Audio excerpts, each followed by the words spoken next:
Okay, thank you, Rosemary, and congratulations to all of our global law students. It's now my honor to introduce our keynote speaker, and I suspect there are, some of you way back there who were here just for this reason. I had the great privilege of being in Pasadena on Wednesday afternoon of this week at the WESCO board meeting, where Charlie Munger spoke for 3 hours. A lot of it was Q&A. And there were about 1,000 people there who had come from all over the world, from New Delhi and Delhi and Australia and various parts, just to hear Charlie talk. So it's a tremendous honor and a privilege that we're here presenting Charlie right here on the USC campus. Charlie, as many of you may know, is the vice chairman of Berkshire Hathaway. That is the legendary investment company headed by Warren Buffett. Like Warren, Charlie grew up in Omaha. Charlie's also the chairman of WESCO, which is a subsidiary of Berkshire Hathaway, and he holds that annual meeting every year, and it's open to the public, so hopefully I'll see some of you there next year. It's a lot of fun. Charlie, like Warren, is a native of Omaha. He studied at the University of Michigan and served in the United States Navy before entering Harvard Law School, a little bit of the theme here. Charlie founded and worked as a real estate attorney, actually did some real estate development as well, but he founded and worked as a real estate attorney at the very prestigious, prominent firm of Munger, Tolles & Olson until 1965, when he left the practice of law and became an investment manager. Now here's a sentence that's kind of standard in Charlie Munger law. Leaving the law was probably the best decision he ever made. So just repeat. Leaving the law was probably the best decision Charlie ever made. He took his legal education, the kind of skills that he learned in law school, and applied it to investing. And today he is listed by Forbes as one of the wealthiest people in the world. So there's hope, if not for you, for your parents and all those people that worked so hard to support you for the last 3 years. Charlie credits much of his success to his favorite pastimes, reading and thinking. One of the lines that Charlie developed in dispensing his wisdom at the WESCO meeting was, if it's wisdom you're after, you're going to spend a lot of time sitting on your ass and reading. That's a quote from Charlie. So read, read, read. Think, think, think. Question, question, question. This is what Charlie is really about. His observations about wealth, business, and life have inspired a near cult of fans. It's true. They wear Charlie Munger shirts and they come to these meetings. It's a spectacular thing to see. Lots of these are gathered up in his book, Poor Charlie's Almanack, which was edited by Peter Kaufman, who's over here, the CEO of Glen Eyre, another USC Trojan, graduate of our business and accounting schools. And get that book. It's a wonderful thing. I can't get a discount. Nobody can get a discount because it's a Charlie Munger book.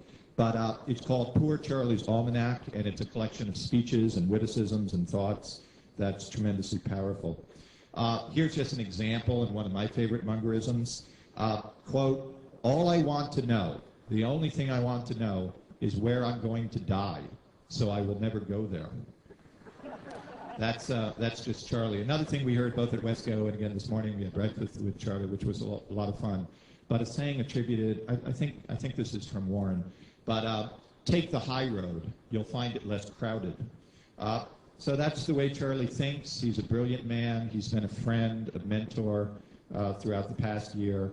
And I'm delighted that we're going to get him to dispense his wisdom as our keynote speaker. So Charlie Munger.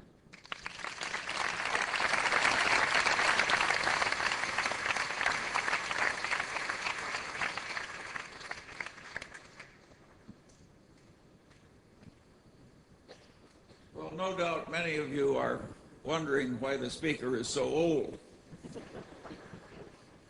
Well, the answer is obvious. He hasn't died yet. And why was the speaker chosen? Well, I don't know that either. I like to think that the development department had nothing to do with it. Whatever the reason, I think it's very fitting that I'm sitting here because I see one crowd of faces in the rear not wearing robes, and I know from having educated an army of descendants who really deserves a lot of the honors that are being given to the people up here in front. The sacrifice and the wisdom and the value transfer that comes from one generation to the next can never be underrated. And that gave me enormous pleasure as I looked at this sea of Asian faces to my left. All my life I've admired Confucius. I like the idea of filial piety, the idea that there are values that are taught and duties that come naturally, and that all that should be passed on to the next generation. And you people who don't think there's anything in this idea, please note how fast these Asian faces are rising in American life. I think they have something. All right,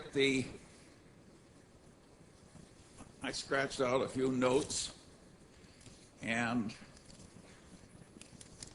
I'm going to try and just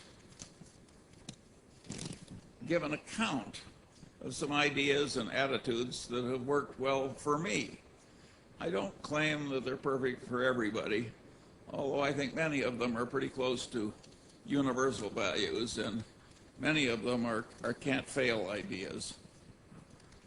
What are the core ideas that have helped me?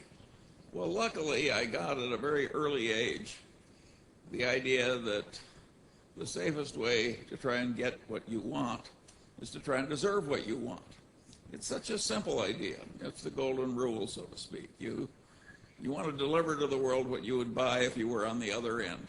There is no ethos, in my opinion, that is better for any lawyer or any other person to have.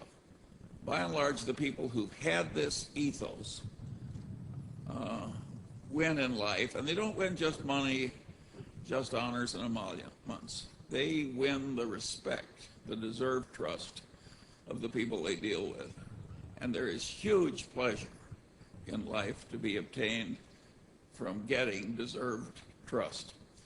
And the way to get it is to deliver what you'd want to buy if the circumstances were reversed. Now, occasionally you find a perfect rogue of a person who dies rich and widely known. But mostly these people are fully understood by the surrounding civilization.